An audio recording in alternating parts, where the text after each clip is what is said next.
The desert wind carried the scent of gunpowder and fear as Lieutenant Sarah Chun crouched behind the concrete barrier, her rifle steady in her hands.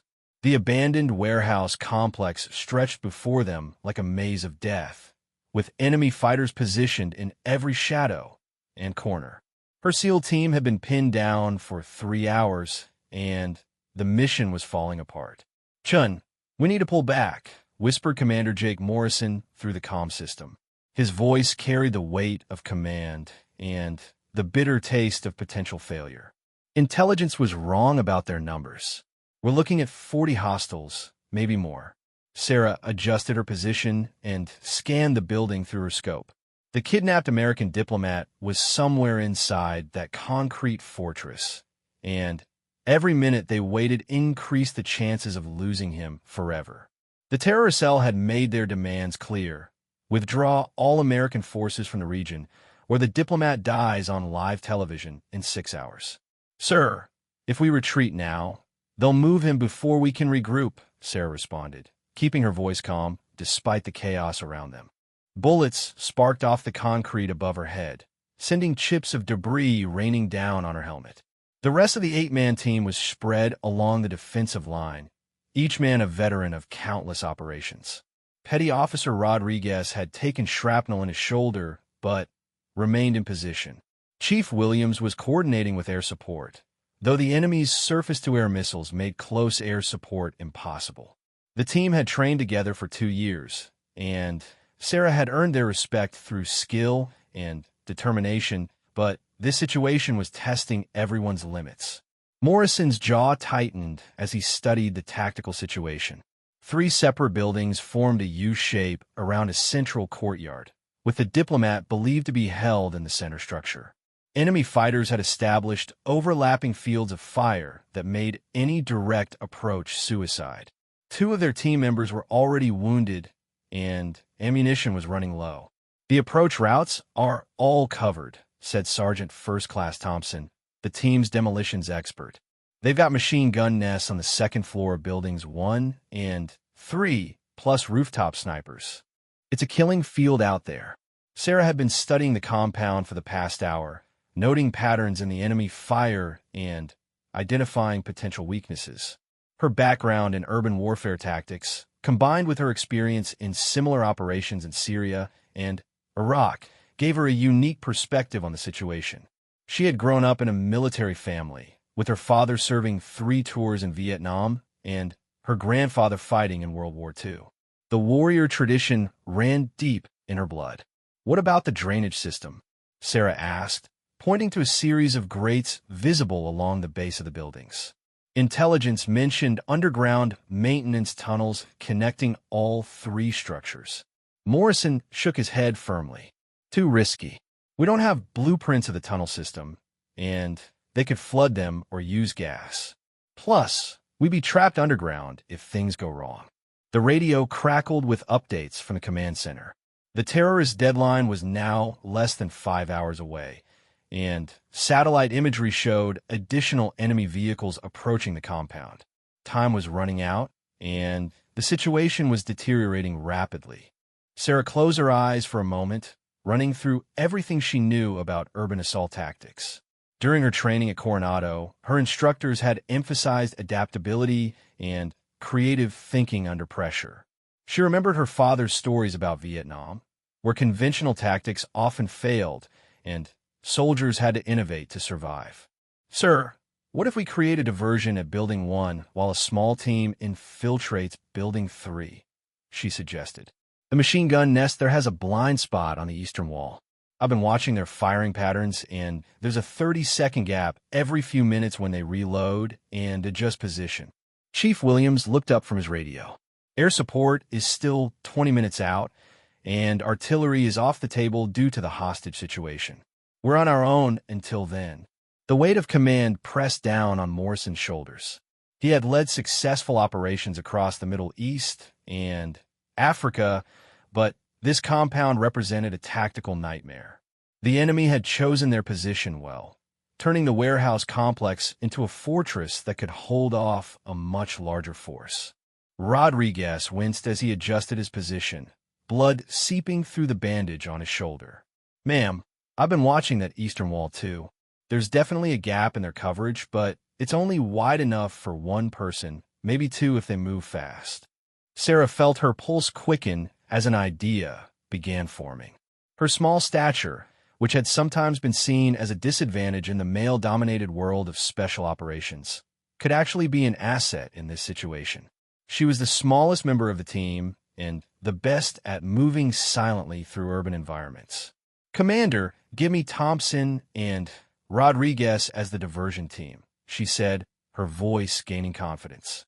"I'll take the eastern approach alone while they draw fire at Building 1. Once I'm inside Building 3, I can neutralize the machine gun nest and create an opening for the rest of the team." Morrison stared at her with a mixture of admiration and concern. Sarah had proven herself repeatedly during their time together, but sending anyone into that compound alone was asking them to sacrifice their life for the mission. "Chun, that's not just dangerous. It's borderline suicidal," he said quietly. "Those walls are 30 feet high with minimal cover. Even if you make it to the building, you'd be alone against unknown numbers of hostiles." "Sir, I've studied every inch of that approach," Sarah replied, pulling out her tactical notebook filled with sketches and observations. "The eastern wall has a service ladder about 20 feet up, probably for maintenance access. If I can reach it during their reload cycle, I could be inside the building before they know I'm there." The team exchanged glances, each man recognizing the desperation of their situation. Traditional assault tactics weren't working, and they needed something unexpected to break the deadlock.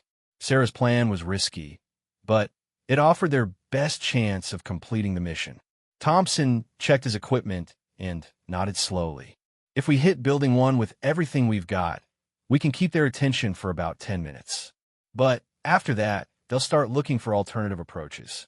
Chief Williams finished coordinating with the command center and turned back to the group. "Latest intelligence confirms the diplomat is alive but injured. They're planning to move him to a secondary location in 3 hours, which means we need to act now or lose our window entirely." Sarah felt the familiar calm that settled over her before every dangerous operation. Her father had taught her that fear was natural, but courage meant acting despite that fear. She thought about the diplomat's family, waiting and praying for his safe return, and knew she had to try. "Commander, I request permission to attempt the eastern approach," she said formally, meeting Morrison's eyes with unwavering determination. The desert wind picked up again, whistling through the abandoned buildings and carrying the distant sound of enemy voices. Morrison looked at his team, all of them wounded or exhausted, then at the warehouse complex that had become their battlefield. Command was expecting results, and time was running out. He took a deep breath and made the decision that would define the rest of the operation. "Chun, you have a green light. Thompson and Rodriguez, prepare the diversion. Everyone else, get ready to move when she gives the signal." Sarah checked her equipment one final time. Rifle, sidearm, grenades, climbing gear, and medical supplies. Her hands were steady as she prepared for what could be her final mission. The warehouse loomed before her like a concrete mountain, filled with enemy fighters who would show no mercy if they discovered her presence. The sun was beginning to set behind the compound, casting long shadows across the battlefield. In 30 minutes, Sarah would begin her approach, and the fate of the mission would rest in her hands. Sarah moved through the darkness like a shadow, every step calculated and silent. The diversion had worked perfectly.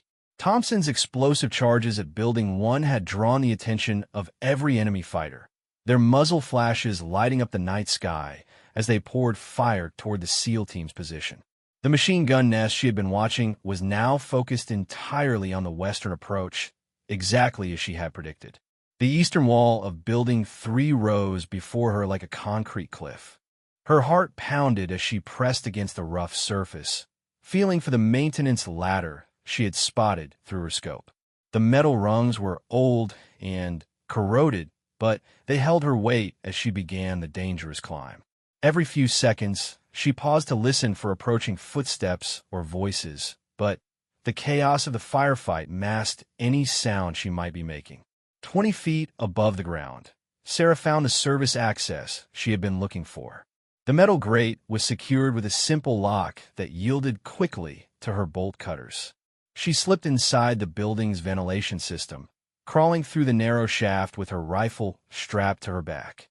The space was cramped and filled with dust that threatened to make her sneeze, but she pressed forward, following the building's layout she had memorized from the intelligence briefings.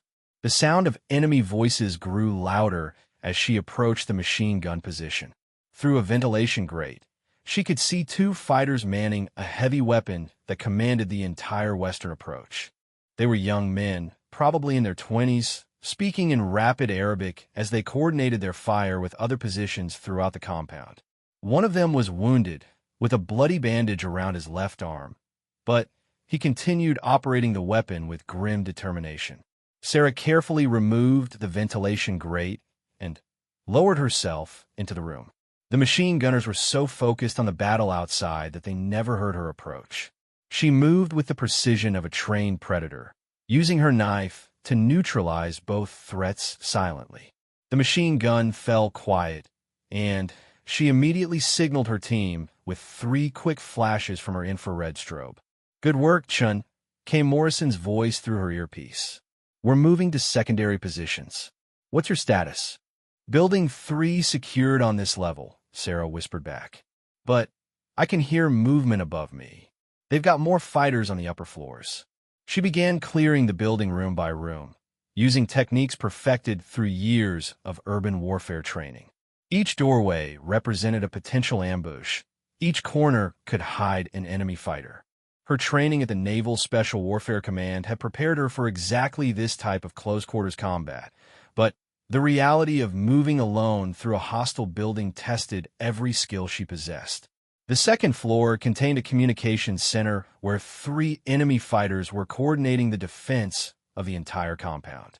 Sarah listened to their radio chatter, picking up fragments of Arabic that revealed the diplomat's location. Basement level of the central building, heavily guarded, with plans to move him within 2 hours.